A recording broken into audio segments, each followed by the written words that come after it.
1 Timóteo, capítulo 2, essa palavra é muito boa, porque ela nos fala sobre o propósito de Deus para a sua criação. 1 Timóteo, capítulo 2, nós vamos ler do versículo 1 em diante, e a gente vai avançando conforme o tempo permitir, combinado? 1 Timóteo 2, versículo 1, estou lendo na versão revista e atualizada. Aqui a palavra de Deus diz assim: antes de tudo, pois, exorto que se use a prática de súplicas, orações, intercessões, ações de graça em favor de todos os homens, em favor dos reis e de todos os que se acham investidos de autoridade, para que vivamos vida tranquila e mansa, com toda piedade e respeito. Isto é bom e aceitável diante de Deus, o nosso Salvador, o qual deseja que todos os homens sejam salvos e cheguem ao pleno conhecimento da verdade. Porquanto há um só Deus e um só mediador entre Deus e os homens, Cristo Jesus, homem, o qual a si mesmo se deu em resgate por todos. Testemunho este que deve se prestar em tempos oportunos. Para isto fui designado pregador e apóstolo, afirmo a verdade, não minto, mestre dos gentios na fé e na verdade. Eu quero ficar só aqui por enquanto, irmãos, porque aqui já tem muita informação. A passagem, ela é interessante porque, de alguma maneira, Paulo está falando para Timóteo o seguinte: Deus tem vontade, Deus tem plano, e nós participamos do plano de Deus para a sua criação.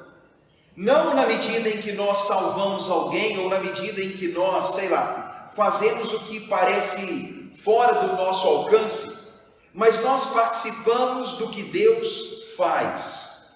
Isso vai ficar mais claro daqui a pouquinho, porque veja o que Paulo diz: antes de tudo, eu quero que vocês aprendam a orar por todas as pessoas.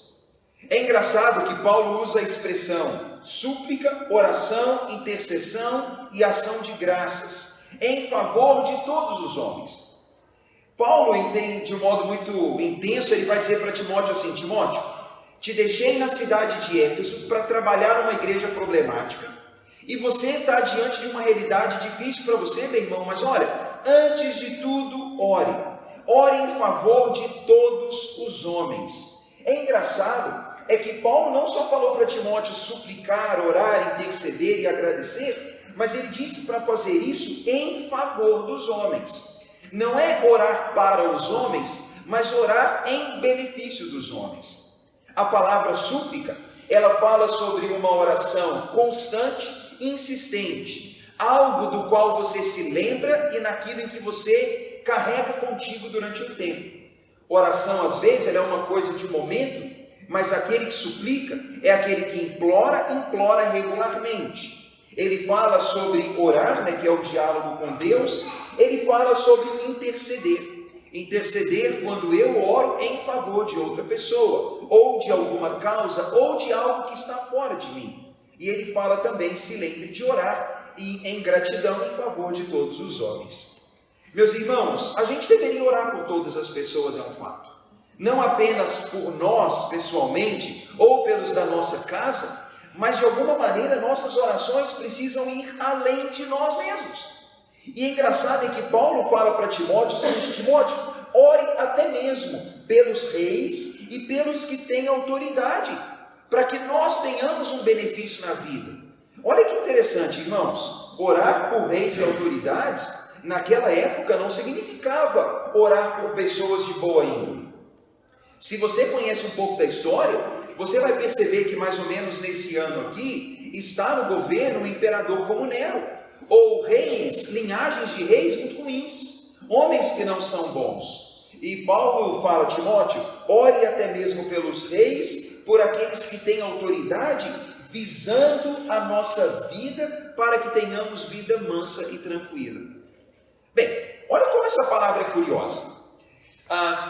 Eu posso orar pelas pessoas, mas eu não posso mudar pessoas, concorda? Eu posso orar a vida inteira por alguém, mas não está no meu controle mudar alguém se essa pessoa não está ao alcance da minha voz. Eu posso orar pela minha mãe e falar com a minha mãe, posso orar pela minha esposa e conversar com a minha esposa, mas eu posso orar pelo presidente, ou pelo prefeito, ou pelo governador e nunca conhecê-los. Mas Paulo ensina a Timóteo que enquanto nós oramos pelos homens, estamos orando em busca do bem, e nós participamos, irmãos, dessa busca pelo bem, até mesmo orando.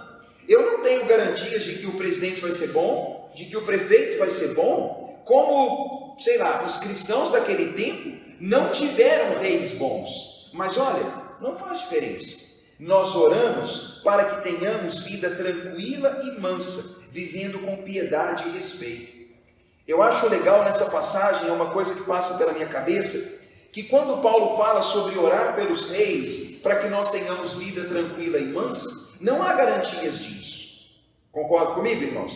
Quantos aqui já oraram, intercederam e oram por uma questão que está além do nosso alcance? Porque eu não posso mudar, eu não posso constranger alguém a mudar. Mas enquanto eu oro para bem, é do bem que me encho, e alguém cheio do bem é o bem que pratica.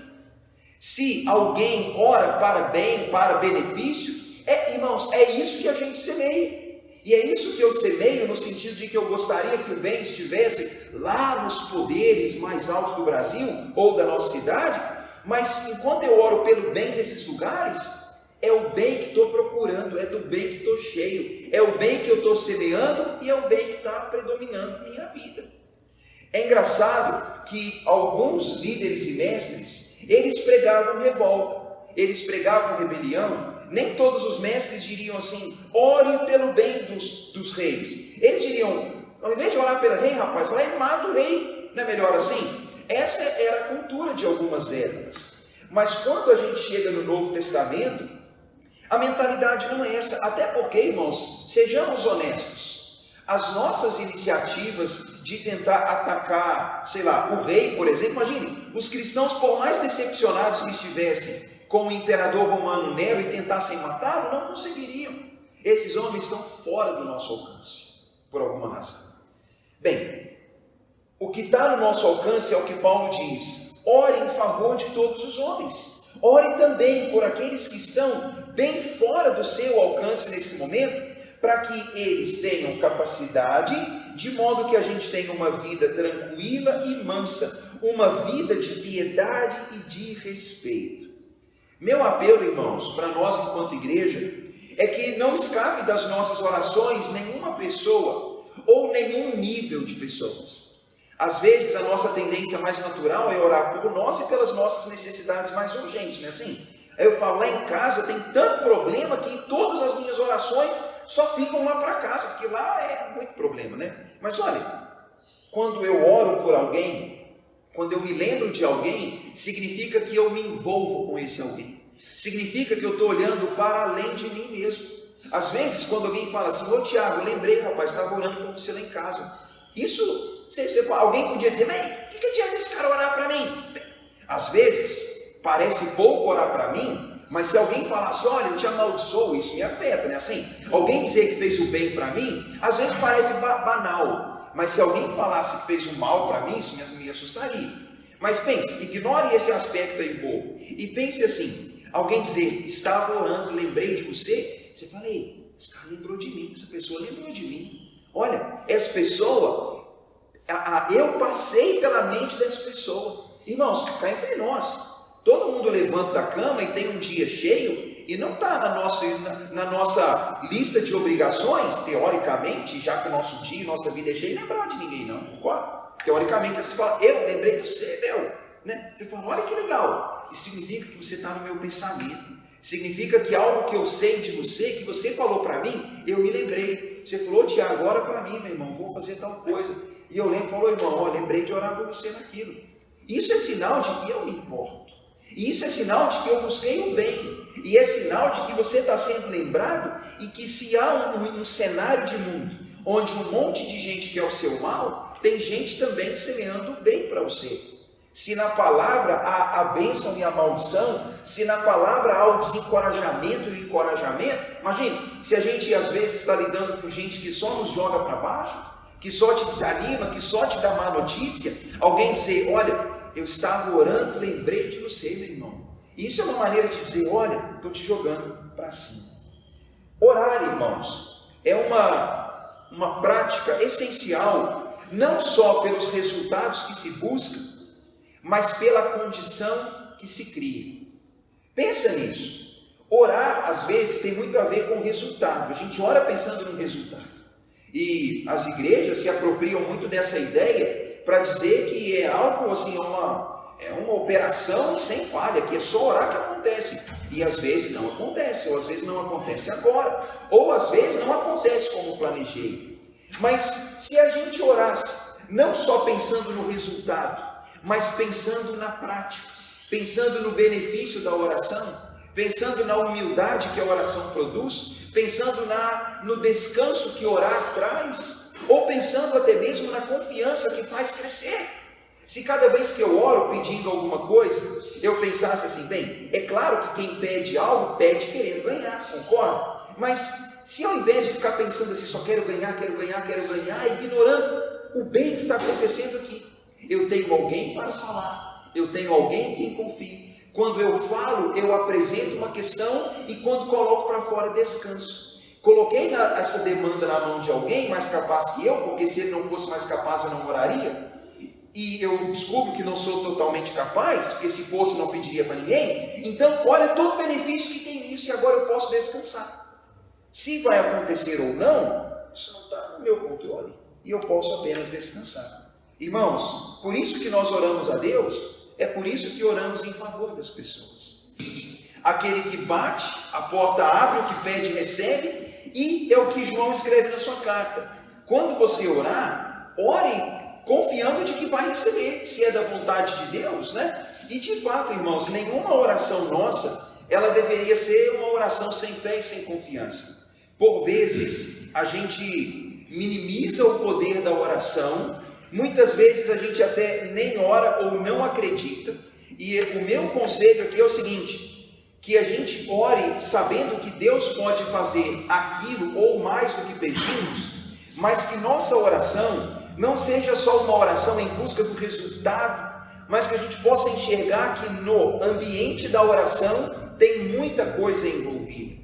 Porque se a gente não perceber a beleza e a experiência que está na oração, a gente vai frustrar quando o resultado não vier. Porque é o que muita gente às vezes fala para a gente, eu orei por 5, 10, 15, 20 anos por algo e Deus não me ouviu. Bem, a pessoa entre linhas está dizendo, Deus não fez o que eu queria. Logo então, Deus não fez o que eu pedi. E a pessoa até para de orar, entende? Por quê? É aquela oração pensando, eu oro por aquele resultado. Só que se aquele resultado não vem, a pessoa até desiste da prática da oração. Mas quando Paulo fala para Timóteo, orar por todos, inclusive os reis, para que tenhamos vida mansa e tranquila, cheios de piedade e respeito, irmãos, olha isso, eu oro a Deus em favor de todos, com o desejo de ter vida tranquila e mansa, mas uma vida, isso tem a ver comigo, uma vida cheia de piedade e respeito. Bem, eu quero que meus líderes tenham capacidade de promover vida tranquila e mansa, embora a gente pode ter uma série de questões sobre isso, mas a gente gostaria que eles fossem capazes e que sejam. Mas enquanto isso, eu quero viver uma vida de piedade e respeito. Vida de piedade é vida santa, com respeito pelo que é sagrado, e uma vida cheia de respeito. Respeito a Deus e respeito também ao próximo. Quando Paulo fala, Timóteo, ore pelos reis, é uma maneira de dizer, orar por eles vai fazer com que você tenha respeito por eles. Irmãos, isso bastante necessário para nós. Paulo chega então no versículo 3 e diz, isto, ou seja, orar, se envolver e desejar o bem de todos os homens, isto é bom, é aceitável diante de Deus, aquele que nos salva. Porque Paulo agora explica, porque ele deseja que todos os homens sejam salvos e que todos cheguem ao pleno conhecimento da verdade. Olha como que Paulo agora ele vai dizer o seguinte, eu quero que você ore por todos, que você se envolva com todos, que você possa crescer na piedade e no respeito, porque isto é agradável perante Deus, porque Deus, ele deseja que todos os homens sejam salvos e cheguem ao pleno conhecimento da verdade. Na ótica de Paulo, irmãos, é interessante que Paulo tem clareza o tempo todo de que o interesse de Deus é que todos os homens conheçam. É evidente que o mesmo Paulo que fala que o desejo de Deus é que todos sejam salvos, é o mesmo Paulo que fala que sabe que nem todos serão salvos. Mas ele vai dizer, o desejo de Deus é esse, a obra de Deus é essa. Se a obra de Deus não fosse para que todos conhecessem, Deus não mandaria os seus servos para todo o mundo. Deus está dizendo, todos vão ouvir, todos vão ter a oportunidade. O desejo de Deus é que todos tenham esse privilégio. É o desejo de Deus, né? Que não faz distinção entre pessoas. Bem, uma coisa é um fato, irmãos. A intenção é que todos tenham esse privilégio, mas infelizmente nem todos terão. Só que como é uma tarefa muito sem fruto, sabe, tentar detectar quem sim, quem não, o evangelho é pregado a toda criatura e assim aqueles que ouvem e creem são salvos conforme o critério de Deus. Mas olha como que Paulo diz, Timóteo, ore por todos os homens, meu irmão. Deus quer que todos sejam salvos. E Timóteo diria, mas Paulo, você acha que Deus quer que Nero seja salvo? Aquele que na literatura do Novo Testamento é tratado como o anticristo. Ele é assim, simbolicamente o 666, né? O mal, o inimigo de Deus e da causa de Deus. Você acha que Deus quer que ele seja salvo? A resposta óbvia é sim, claro. A intenção é que todo pecador tenha oportunidade de chegar ao conhecimento da verdade e ser salvo. Mas o grande problema, irmãos, é que os homens, apesar da oportunidade que lhes é dada pela visita do Cristo, pela palavra escrita, pela pregação cristã, apesar de os homens terem a manifestação de Deus entre eles, muitos não chegam ao conhecimento da verdade e não são salvos. E aí Paulo diria, a salvação que se baseia na verdade tem a ver com isso. A mensagem de que há um só Deus, um só intermediário entre Deus e os homens, que é Cristo, aquele Jesus que é homem, o qual se deu em resgate por todos. Este é um testemunho que se deve prestar em todos os momentos. Olha como que a ótica é essa. Bem, o homem que chega ao conhecimento da verdade e é salvo, é o homem que tem a compreensão de que só existe um Deus e um só mediador entre Deus e os homens. Irmãos, fale isso para uma cultura idólatra, fale isso para uma cultura pagã, fale isso para um cenário de mundo onde você tem uma infinidade de deuses. E, por exemplo, o Império Romano que predominava naquela época, ele era um império que cresceu muito em alguma medida, por quê? Ao invés de alguns impérios que chegavam e queriam destruir os deuses dos outros para implantar o seu único Deus, o Império Romano não era assim. O Império Romano ele tinha os seus deuses, dentre os quais o próprio imperador era Deus. Mas ele chegava no Brasil e falava, qual que é o Deus do Brasil? Beleza, tá ótimo, mais um Deus para o nosso panteão de deuses. Aí chega ali e fala, tem outro Deus, tá beleza. Pode levantar a estátua, pode falar, nós acolhemos todos. Ou seja, o Império Romano cresceu em uma mentalidade de idolatria, de não aniquilamento, seria a palavra, dos outros deuses, mas no sentido de incorporar. Aí imagine, a época do Império Romano é uma época de profunda idolatria. Se você tirar o judaísmo e o cristianismo, que tinham a mentalidade de um único Deus, o restante do mundo, irmãos, é idólatra. Se você tirar o judeu e o cristão que crê em um único Deus, o contexto dali adiante é de completa idolatria. Mas aí Paulo vai dizer, a mensagem da salvação, o Cristo disse isso em João 17,3, é que há um só Deus e só um mediador entre Deus e os homens, que é Cristo Jesus, o homem. Irmãos, essa ideia é exclusivista. Aí o fulano fala, mas e se eu orar para que fulano interceda por mim? Você fala, você está lascado, cara, não dá não. Mas se eu pedir para aquele lá em quem confio, para o meu santinho tal, Ou para o fulano de tal.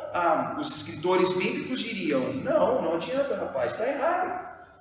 O homem, irmãos, ele pode clamar quem quer, ele pode fazer o que quiser, ele pode dar chilique, sapatear e falar, mas eu acredito, eu penso.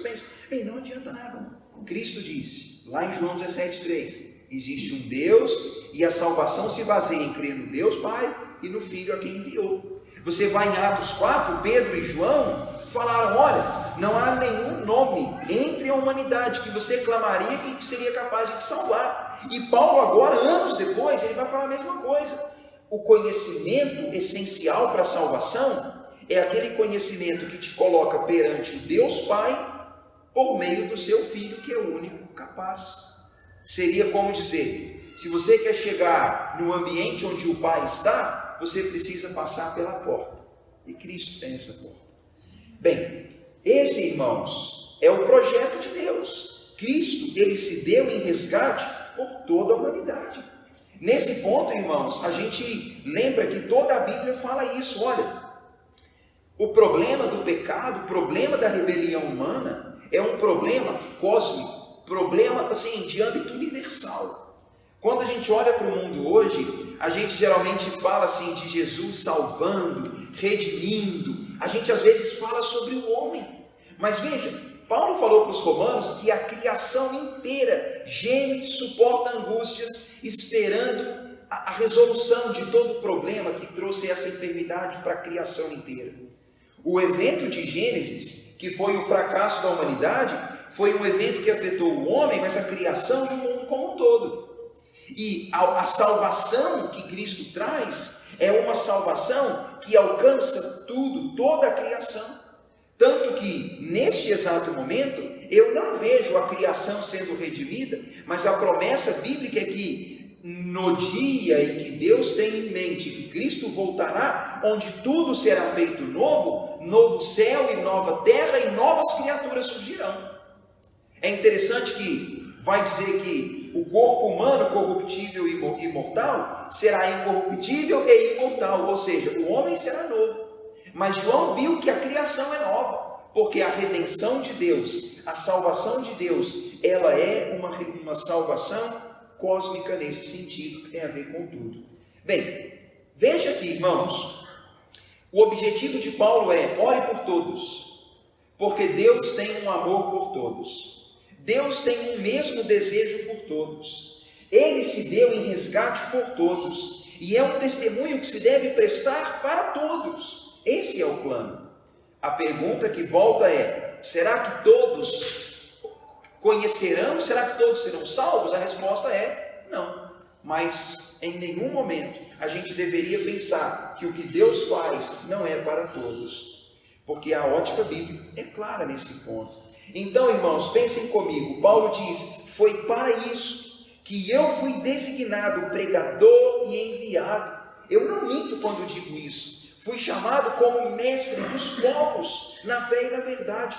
Irmãos, veja a ênfase de Paulo em dizer mestre dos gentios. É uma maneira de dizer assim, olha, Deus tem uma intenção para os povos. Falar de gentios significa falar sobre as nações de uma maneira geral. Naquele tempo, imagine assim, o judeu ele tinha um pensamento exclusivo. Deus tem interesse por mim, Deus se manifesta para mim, Deus salva a mim. Mas aí quando Deus fala, Paulo, não, cara, eu quero que você vá para todos os povos, Deus está testemunhando aqui um interesse para outros povos. É uma maneira de dizer, Deus está alcançando ou trabalhando para que todos ouçam, E quando Paulo diz, eu fui feito um pregador, um enviado para as nações, isto então revela um plano de Deus, que é um plano grande, um plano bastante geral. Irmãos, veja essa palavra. É uma palavra que fala sobre Deus com um plano e nós fazendo parte desse plano.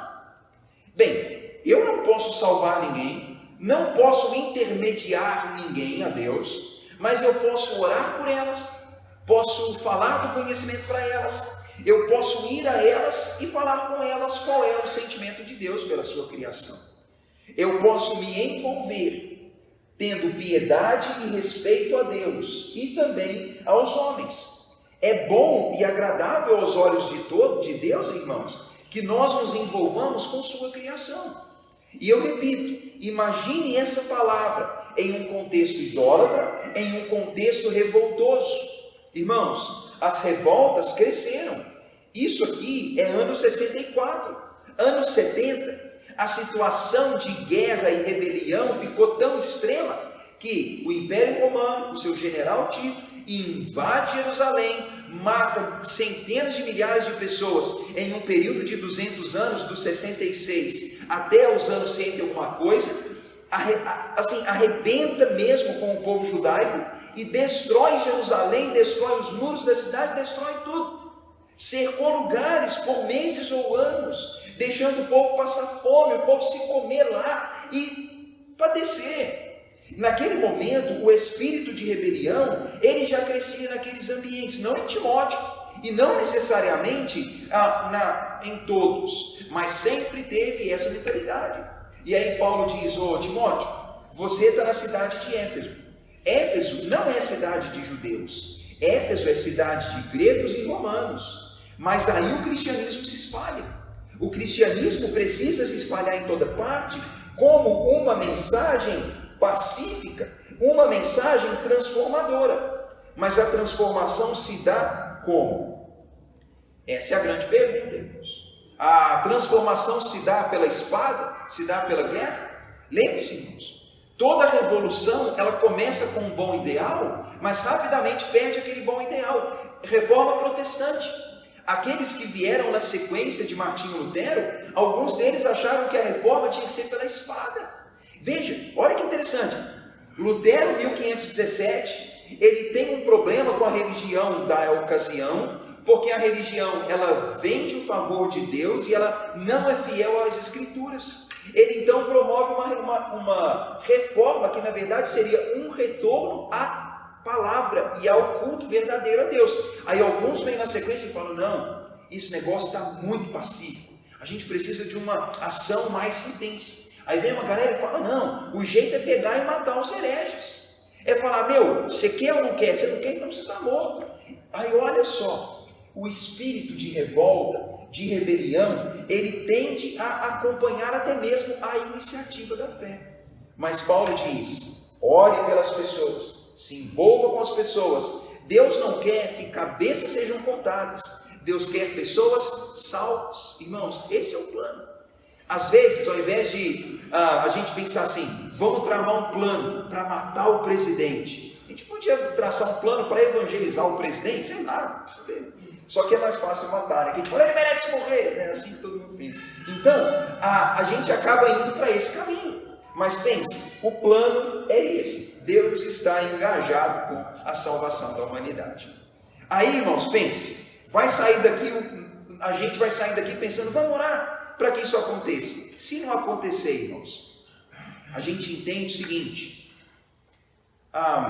o prognóstico que a Bíblia dá e que a própria ciência e que a razão dá é que as coisas não vão sair muito bem à medida em que o tempo passar. Concorda? Tem alguém apostando que a vida vai ficar muito boa e muito fácil? A nossa vida pode estar em paz, mas o mundo não tem paz, irmãos. Concorda? Esse mundo é um colapso. O Marcelo mencionou o Rio Grande do Sul, que 1 ano, 2 atrás, estava padecendo uma seca medonha, que não chovia aqui, mas não caía nenhuma gota lá, tudo se perdendo. Agora tem água excessiva. Você fala: poxa, mas por que a água não veio naquela época, um pouco lá, um pouco cá? Mas não, o mundo é assim, irmãos. O mundo, ele não tem isso. E a gente percebe que talvez a gente precise se lembrar que eu oro para que algo aconteça, mas eu quero que algo aconteça lá, mas enquanto eu oro, algo acontece aqui também, e acontece aqui, e esse negócio espalha, e esse negócio contagia. Talvez o mundo não vai ser um mundo melhor, mas o meu mundo vai ser um mundo melhor, entende? O meu contexto de vida vai ser um contexto melhor, e isso é bom, porque se o povo de Deus, armado com a mensagem do amor de Deus pela humanidade, se ele perder esse espírito, aí o mundo já era mesmo. Igual você fez eu lembrar de Jó, quando ele orou para aqueles amigos inimigos dele, ele foi curado naquela hora. Sim. Veja, orando por outras pessoas e o benefício escolhido por ele. Irmãos, isso é uma prática boa. E seja sincero, se a gente ora e a gente abençoa alguma coisa, a gente se torna um abençoador e não um amaldiçoador. Porque já reparou o que vai acontecer? A gente está imerso em um monte de motivos de ficar frustrado. Mas já pensou se, ao invés da gente disseminar isso, a gente disseminasse o bem? Porque seja sincero, irmão, pode cair. Você fala, pode cair a direita, a esquerda, o norte, o sul. Pode entrar um e sair outro, irmãos.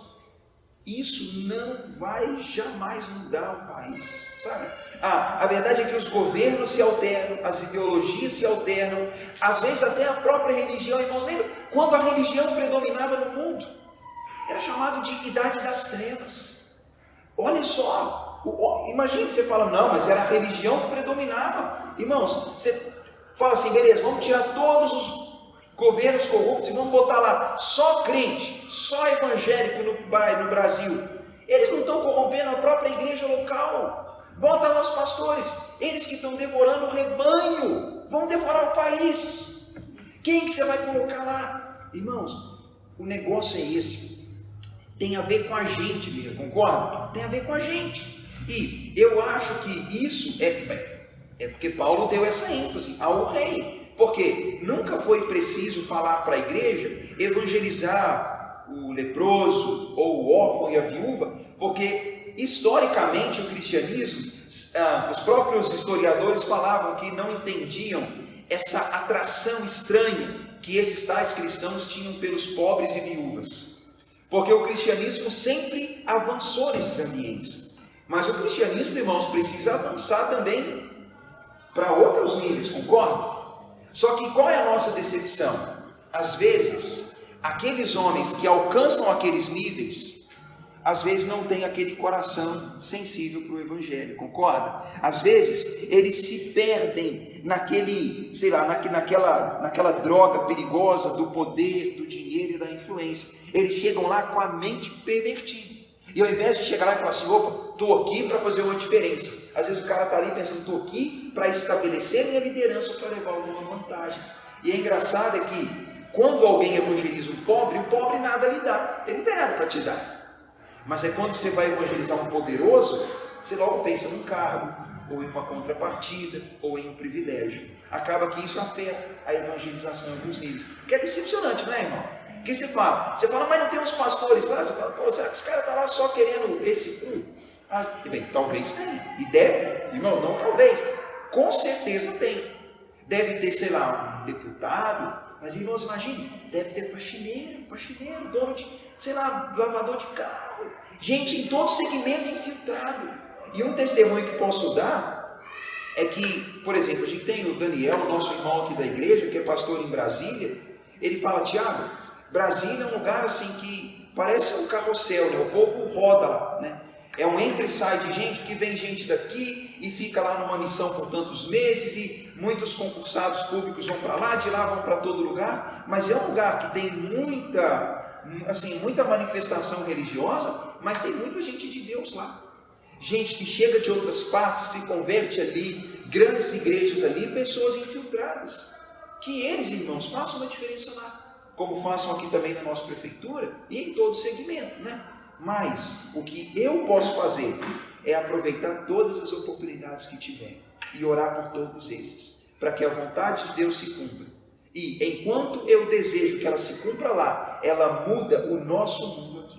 Esse é um plano de Deus, tá bom, irmãos?